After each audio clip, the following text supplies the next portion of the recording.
Never before ever after national highway పై ఆకర్షణీయమైన commercial plots చదరపు గజం కేవలం 5,999 రూపాయలకే. Ganesh real estates. మరిన్ని వివరాల కోసం సంప్రదించండి 9366777775.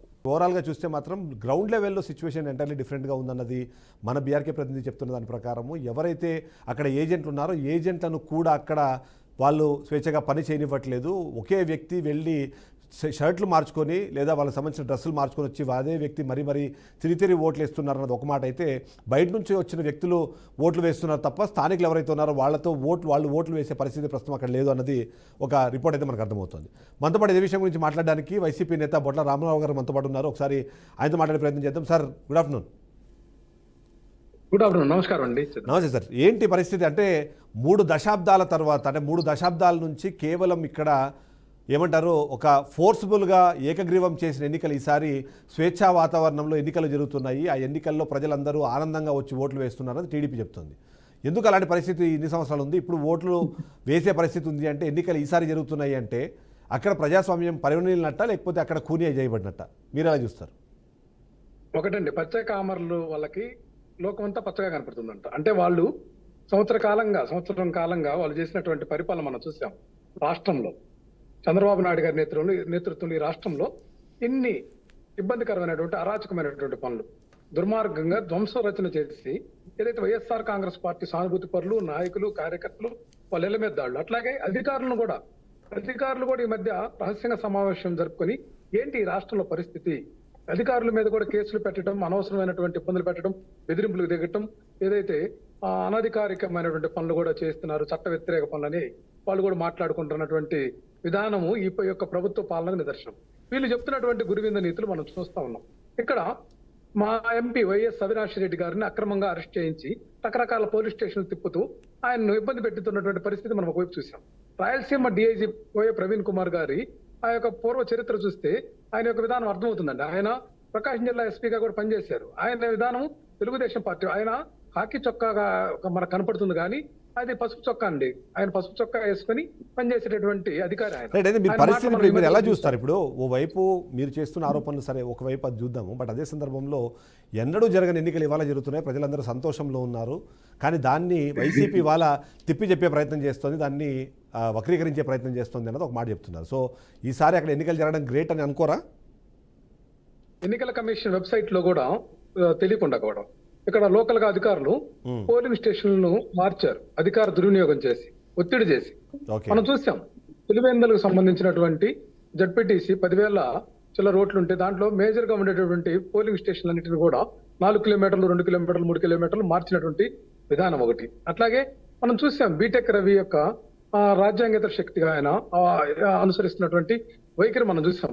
ఎందుకంటే ఎన్నికల ప్రచారంలో పాల్గొన్నటువంటి వైసీపీ నేతల మీద దాడులకు పాల్పడినటువంటి విధానము, వాళ్ళ మీద ఏదైతే గాయపరిచి వాళ్ళని మట్టు పెట్టాలని భయకంపితులు చేయాలి ప్రజలను కూడా వాళ్ళు చేస్తున్నటువంటి విధానం.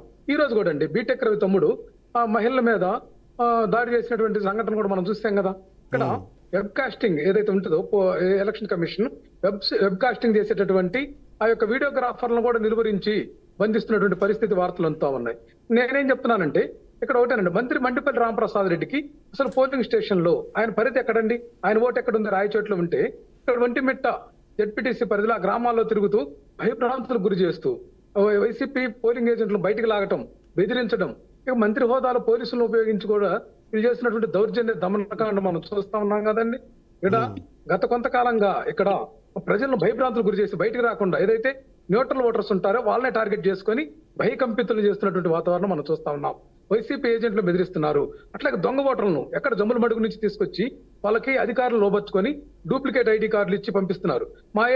మా పోలింగ్ ఏజెంట్లు అడ్డగిస్తే వాళ్ళు ఆ డూప్లికేట్ ఐడి కార్డు చూపించి అక్కడ ఉన్నటువంటి పోలింగ్ ఆఫీసర్లని బెదిరించి ఓట్లు వేస్తున్నటువంటి విధానం మనం చూస్తా ఉన్నాం.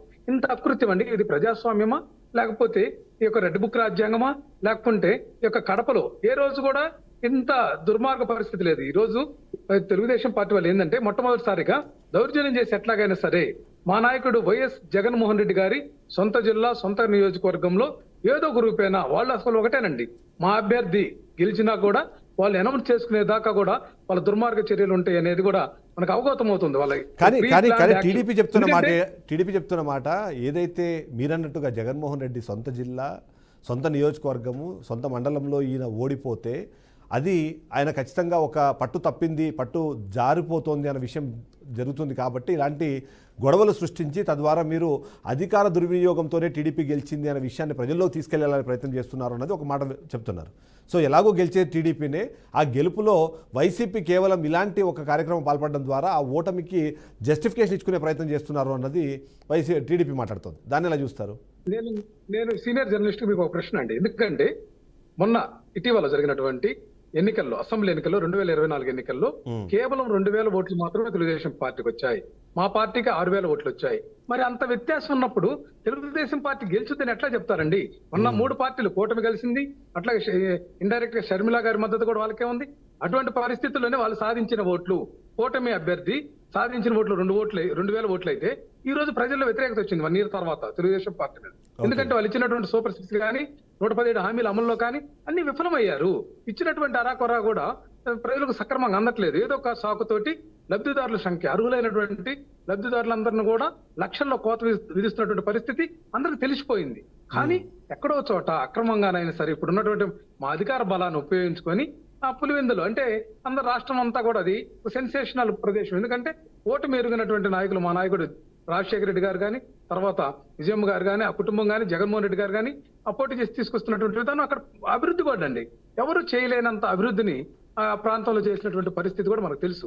వీటన్నిటిని కాదని ఏదో ఒక విధంగా గెలిచి మేము పులివెందుల్లోనే గెలిచామని చెప్పుకోవడానికి వాళ్ళు తాపత్రయపడుతూ ఆ నెపాన్ని మా మీద నెడుతున్నారు. మీరు కుప్పంలోకి వెళ్ళి గెలిచారు, కుప్పంలోకి వెళ్ళి ఇలానే మీరు గెలిచారు అన్నది టీడీపీ చెప్తుంది. సో అందుకని దానికి రియాక్షన్స్ ఇవన్నీ చూడాలంటారా, లేకపోతే నిజంగానే అక్కడ పులివెందుల్లో గెలవడం ద్వారా ఇప్పుడున్న రాష్ట్ర ప్రభుత్వానికి వచ్చే లాభం ఏం లేదు ప్రస్తుతానికి? ఎందుకంటే అక్కడ అది గెలిచినా ఓడినా పెద్ద డిఫరెన్స్ ఏం పడదు. కానీ మీరు కుప్పంకి వెళ్ళారు కాబట్టి వాళ్ళు ఇప్పుడు పులివెందులకు వచ్చారని అనుకోవచ్చా? అసలు కుప్పంకి పులివెందులు అనేది ఎక్కడ లేదండి. ఇక్కడ ప్రజాస్వామ్య బాధ్యతాయుతమైనటువంటి నిర్వహణ అధికారులు చేపట్టాల్సినటువంటి ఆవశ్యకత ఉంది. ఎన్నికల కమిషన్ కూడా నిర్ద్వందంగా వ్యవహరించాల్సినటువంటి పరిస్థితి ఉంది. కుప్పం ఏంది, పులివెందులు ఏంది, ఎక్కడైనా ఎలక్షన్ చేయొచ్చండి. వాళ్ళే సవాల్ విసిరారు ఈ మధ్యనే. ఏది మహానాడుని పులివెందులో నిర్వహిస్తాం, ఇడుపులపాయలో నిర్వహిస్తాం, కడపలో నిర్వహించారు. ఎక్కడైనా నిర్వహించుకోవచ్చండి. భారతదేశం మొత్తం కూడా ప్రజాస్వామ్యయుతమైనటువంటి రాష్ట్రము, దేశము. భారతదేశ ప్రజలందరికీ ఒకటే రాజ్యాంగము, ఒకటే చట్టాలు ఉంటాయి. కాబట్టి వీళ్ళకి తెలియనటువంటి అంశం ఏంటంటే, వీళ్ళ యొక్క దుర్మార్గమైనటువంటి విషయం ఏంటంటే కొన్ని ప్రదేశాలు మాయి అని చెప్పుకోవడానికి వాళ్ళు తహతహలాడుతూ ఉంటారు. మనం చూస్తా ఉన్నాం. వాళ్ళు చెప్పేటటువంటి విధానం, మేము ఇడుపులపాయలో పెడతాం, ఇడుపులపాయలో కాబట్టి ఆ సందులో పెట్టమని ఉంది. మనం ఏమొద్దన్నామా? మహానాడు పెడతాం, పులివెందులో పెడతాం. ఎందుకు పెట్టలేకపోయారు? ఇడుపులపాయలో పులివెందులు ఎక్కడ? ఏదైనా ఒక సమంజసమైనటువంటి విధానం ఉంటుంది. ఎక్కడ పెట్టుకోవాలి? పెట్టుకున్నారు. మేమే వద్దాం లేదు కదండి, మేమే ఉపాధి చేయలే వాళ్ళని. ఎక్కడైనా పెట్టుకోవచ్చు. అట్లాగే పులివెందులో వాళ్ళు ఎన్నిక జరుపుకోవచ్చు. అయితే మేమేమంటున్నామంటే అక్రమ ఎన్నిక, సక్రమ ఎన్నిక అనేది 2 ఉంటుంది. కానీ ప్రశాంత వాతావరణంలో ఎన్నికలు జరగట్లేదు అని, ప్రశాంతంగా ఎన్నికలు జరగనివ్వట్లేదు తెలుగుదేశం పార్టీ వాళ్ళు. అది మా కంటెంట్. కానీ మీరు ఎందుకు అంత ప్రతిష్టాత్మకంగా తీసుకునే అవసరం ఉంది? ఒక్క జెడ్పీటీసీ ఉప ఎన్నిక ఓడిపోతేనో లేకపోతే ఆ స్థానం చేజారుతో పెద్దగా జరిగే డిఫరెన్స్ ఏమి ఉండదు. కానీ అక్కడ మీ పార్టీకి సంబంధించిన నాయకులందరూ ఇప్పుడు అక్కడ ఉండడం కానివ్వండి, ఎంపీ డైరెక్ట్గా దాన్ని కోఆర్డినేట్ చేయడం కానీ ఇవన్నీ చూస్తుంటే మీరు కూడా చాలా ప్రతిష్టాత్మకంగా తీసుకున్నారేమో అని అనుమానం వస్తుంది. తీసుకున్నారా అట్లా? దానికి వేరే కారణం ఉందా? ఇక్కడ ఒక పద్ధతి ఉందండి. ఎవరైతే ఆ యొక్క ప్రజాప్రతినిధి 5 years టెన్యూర్కి ఎన్నికవుతారో వాళ్ళు మరణించినప్పుడు ఏ పార్టీ కూడా వాళ్ళు వదిలేసేటటువంటి సంస్కృతి ఉంది. దాన్ని తెలుగుదేశం పార్టీ వాళ్ళే బ్రేక్ చేశారు. ఆ పార్టీకి ఇవ్వాల్సిన అంశాల్లో చాలా సార్లు మనం చూసాం. 2014-19 మధ్య కూడా ఆ యొక్క అధికార మతంతో వాళ్ళు ఎన్నికలకి ఉసిగొలిపి వచ్చారు. ఇప్పుడు కూడా ఏంటంటే వాళ్ళ ఇంటెన్షన్, ఆ బీటెక్ రవి గాని వాళ్ళు అక్కడ జెడ్పీటీసీగా ఏదైతే తెలుగుదేశం పార్టీ అభ్యర్థిగా ఉన్నటువంటి బీటెక్ రవి భార్యని ఆమెను గెలిచామని అనౌన్స్ చేసుకున్నాక వీళ్ళ యొక్క ఆలోచన విధానం ఎట్లా ఉందంటే ఇప్పటికే వాళ్ళు డిప్రెషన్ లో ఉన్నారు. ఎందుకంటే జగన్మోహన్ రెడ్డి గారు ఎక్కడ కార్యక్రమం పెట్టినా ఆయన యొక్క అభిమానులు కానీ, మా పార్టీ నాయకులు, కార్యకర్తలు కానీ తండోపతండాలకు వస్తుంది, తట్టుకోలేక అనేక ఆంక్షలు విధిస్తున్నారు. ఇప్పుడు ప్రజల్లో ఈ యొక్క డైవర్షన్ పాలిటిక్స్ కి వీళ్ళు కేర్ ఆఫ్ అడ్రస్ కదండి. అందుకే ఒక డైవర్షన్ చేయడానికి ఈ యొక్క పులివెందుల ఒంటిమిట్ట ఎన్నికలు ఎన్నుకున్నారు. ఇప్పుడు అసలు రాష్ట్రంలో కూడా అండి జడ్పీటీసీలు ఎన్నో ఖాళీలు ఉన్నాయి, ఎంపీటీసీలు ఎన్నో ఖాళీలు ఉన్నాయి 2 సంవత్సరాలుగా. వాటన్నిటికీ ఎన్నికలు జరపకుండా ఈ ప్రభుత్వం కానీ, ఎన్నికల కమిషన్ కానీ కేవలం కొన్ని సెలెక్టెడ్ ఏరియాస్ ని చేశారనేది నా ప్రధాన ఆరోపణ అండి. ఇప్పుడు రాష్ట్రంలో ఎంతో మంది జడ్పీటీసీలు మరణించారు, ఎక్కడ ఎన్నికలు జరపట్ల. ఎంపీటీసీలు కూడా అండి వందల మంది మరణించుంటే ఆ ఎన్నికలు జరపలా, కేవలం వీటినే జరిపారంటే వీళ్ళు ఒక లోపాయకారమైనటువంటి లోపభూయిష్టమైనటువంటి విధానం. దీంతో ఇక్కడ ముందుకు వస్తున్నారు తప్ప వీళ్ళు వాళ్ళ యొక్క కుట్రను అర్థం చేసుకుంటారని నేను చేస్తాను. మీరు కావాలంటే కనుక్కోండి, ఎన్నికల కమిషన్ కూడా మీరు కనుక్కోండి ఎన్ని ఖాళీలు ఉన్నాయది మీరు అడిగితే. కానీ ఇప్పటికే పరిస్థితి కడప జిల్లాలో వైసీపీకి పట్టు తగ్గింది. కడప ఏదైతే ఈ నియోజకవర్గం ఉందో అసెంబ్లీ నియోజకవర్గం ఓడిపోయారు. ఇప్పుడు పులివెందుల్లో కూడా గతంతో పోలిస్తే ఈసారి అక్కడ ఆయనకు మెజారిటీ తక్కువ వచ్చింది. ఇవన్నీ చూసిన నేపథ్యంలో ఒకవేళ ఇప్పుడు జెడ్పీటీసీ ఓడిపోతే పూర్తి స్థాయిలో పట్టు తప్పింది, ఇలాంటి అక్కడ నుంచి పూర్తిగా వీళ్ళ పట్టు సడలింది అని జనాలకి అనుమానం వస్తుందనో, ఆ మెసేజ్ వెళ్తుందనో, దానికోసం మీరు ఇంత తాపత్రయపడుతున్నారు అనేది ఒక ఆరోపణ వినిపించే ప్రయత్నం చేస్తున్నారు. దాన్ని ఎలా చూస్తారు మీరు? మేము తాపత్రయపడటం కాదండి, ఇక్కడ ఒకటండి, అది మా సిట్టింగ్ జెడ్పీటీసీ స్థానం మాది, మా జెడ్పీటీసీ కదా అక్కడ మరణించింది.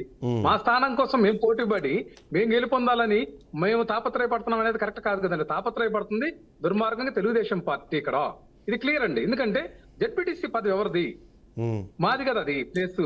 ఇంకా టర్మ్ ఎంత ఉందండి? 1 year కూడా లేదు ఇక్కడ. అయినా కూడా వాళ్ళు 8 నెలల కాలానికి 7 నెలల కాలానికి ఇంతలా తాపత్రయపడుతుంది అధికార పార్టీ. మేము తాపత్రయపట్ల తాతాలాట్ల. ఎందుకంటే కుప్పంలో మేము ఏదో చేసాము గెలిచామన్నారు, మరి తర్వాత చంద్రబాబు నాయుడు గారు ఎక్కడ గెలిచారండి? ఎన్ని కూడా మనకి ఉదాహరణలు ఉన్నాయి. నేనేమంటున్నానంటే ఉప ఎన్నికలు అనేది ప్రామాణిక కాదు ఇక్కడ. ఉప ఎన్నికల అధికార పార్టీ ఏదైతే అదే కనుక మా వైఎస్ఆర్ కాంగ్రెస్ పార్టీ మా నాయకుడు జగన్మోహన్ రెడ్డి గారు అయితే పారదర్శకంగా కొంచెం ట్రాన్స్పరెంట్ మెదడులో ఉంటారు. వీళ్ళైతే బరితెగించారండి. ఏదైనా సరే ఎన్నికలు అక్రమాలు చేసి వాళ్ళు ఎట్లాగైనా సరే గెలుపొందాం అనిపించుకోలేని ఉన్నారు. అనిపించుకున్నా కూడా ప్రజలన్నీ గమనిస్తున్నారు. ఎందుకంటే వీళ్ళు చేసినటువంటి అరాచకాలు, ఎన్నికల్లో వీళ్ళు చేసినటువంటి హామీలు చూసాం కదండి. మనం అక్కడ ఇస్తున్నటువంటి హామీలు ముఖ్యమంత్రి స్థాయిలో ఆయన చంద్రబాబు నాయుడు గారు టెలికాన్ఫరెన్స్ పెట్టి నాయకులకి అక్కడ ఉన్నటువంటి ప్రజలకు చెప్పండి ఈ హామీలన్నీ ఇస్తాం. మనం ఇంతకు ముందు గతంలో కూడా చూసామండి. ఏదైతే నంద్యాల ఉప ఎన్నిక వచ్చినప్పుడు కూడా అప్పుడు కూడా చంద్రబాబు నాయుడు గారు చేసినటువంటి హామీలు అది చట్ట వ్యతిరేకమైనటువంటిది. ఏదైతే ఎన్నికల నిబంధనలను కూడా తొంగలో దొక్కి వీళ్ళు నిర్వహిస్తున్నటువంటి పరిస్థితి ఉంది. వీళ్ళకి ఎన్నికల కమిషన్ అంటే ఏమాత్రం గౌరవం లేదు. తమకున్నటువంటి అధికారాన్ని ఉపయోగించుకొని ఏ విధంగానైనా సరే, ఎంత దిగజారైనా సరే ప్రవర్తించి తాము అనుకున్నటువంటి మూర్ఖత్వంగా తాము అనుకున్నటువంటి విధానానికి ముందుకు పోయేటటువంటి తత్వం తప్పితే ప్రజాస్వామ్యాన్ని గౌరవించడం కానీ, చట్టాలను గౌరవించడం కానీ, లేకపోతే రాజ్యాంగ వాటిని గౌరవించాలనేటువంటి పద్ధతే లేదండి వీళ్ళ దగ్గర.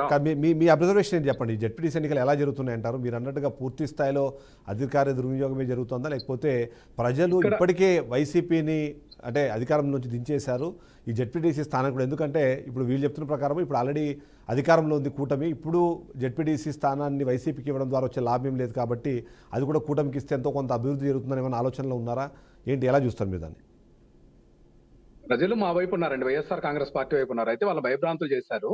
అట్లాగే దొంగ ఓట్లు విపరీతంగా జమ్మల మడుగు తదితర ఇతర ప్రాంతాల నుంచి తీసుకొచ్చి క్యూ లైన్ లో పెట్టి అక్రమంగా ఓట్లు వేస్తున్నారు. ఇవన్నీ కాకుండా అధికారుల్ని బెదిరించి చేస్తున్నటువంటి విధానం. కౌంటింగ్ అప్పుడు కూడా చేస్తారు వీళ్ళు. కానీ వీటన్నిటిని అధిగమించాలని చివరి నిమిషం వరకు కూడా మా యొక్క ఓటర్ని రక్షించుకొని, మా కార్యకర్తలు రక్షించుకొని ఎన్నికల్లో విజేతగా అనేటువంటి ప్రయత్నంలో మాత్రం మా పార్టీ ఎక్కడా కూడా వెనుకాడుకు వేయదని చెప్పి ఈ సందర్భంగా.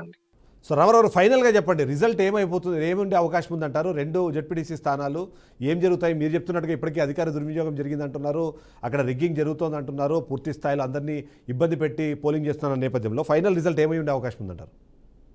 రిజల్ట్ మా వైపే ఉంటుందని మేము ఆశాభావం వ్యక్తం చేస్తున్నాం అండి. ఎందుకంటే వీళ్ళని ధీటుగా ఎదుర్కొంటున్నాం. ఎందుకంటే ఓటింగ్ అంతా మాది.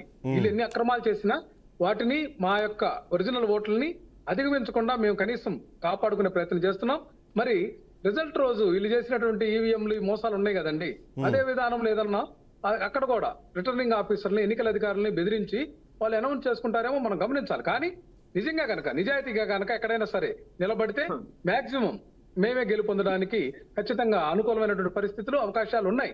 అందుకే తట్టుకోలేక కదండి అధికార దుర్వినియోగం చేసి ఏమైనా సరే ముఖ్యమంత్రి స్థాయి వ్యక్తి కూడా ఈ యొక్క ఆఫ్టర్ ఆల్ ఒక జెడ్పీటీసీ ఎన్నిక మీద ఇంత కాన్సన్ట్రేషన్ చేస్తున్నారంటే వాళ్ళ ఇంటెన్షన్ ఏంటనేది మనకు అర్థం అవుతా ఉంది. ఎట్లాగట్లా ఏదో ఒక విధంగా ఎక్కడో స్థాయిలో అక్రమాలు అరాచకాలు చేసైనా సరే అది గెలుపొందాము అనిపించుకోవాలని వాళ్ళ ప్రయత్నం. ఏది ఏమైనా సరే మాకు మెజారిటీ ఓటర్లు ఉన్నారు, మేము గెలవాలని మా యొక్క ప్రయత్నం అండి. రైట్, చూద్దామండి. Thank you very much Ramarao garu, మీరు సరైన విశ్లేషణ అందించారు. ఓవరాల్గా చూస్తే మాత్రం ప్రస్తుతము స్థానిక సమరం ఏదైతే ఉందో ఆ సమరానికి సంబంధించిన ఇన్ఫర్మేషన్ ఇచ్చే ప్రయత్నం చేశాము. పులివెందులు అలాగే ఒంటిమిట్టకు సంబంధించి అక్కడ జరుగుతున్న పరిణామాలు కానివ్వండి, అక్కడ పార్టీలు వ్యవహరిస్తున్న తీరు కానివ్వండి, మనం ప్రజల ముందు తీసుకెళ్లే ప్రయత్నం చేస్తున్నాం. ఒక బ్రేక్ తీసుకుందాము. బ్రేక్ తర్వాత పుట్టినపాటి చీర ప్రోగ్రాము కంటిన్యూ అవుతుంది. ఆ తర్వాత ఏదైతే జెడ్పీటీసీ ఎన్నికలకు సంబంధించిన ఉప ఎన్నికలకు సంబంధించిన అప్డేట్స్ కంటిన్యూ అవుతాయి. స్టేట్ బీఆర్కే న్యూస్, తెలుగుడి సత్తా.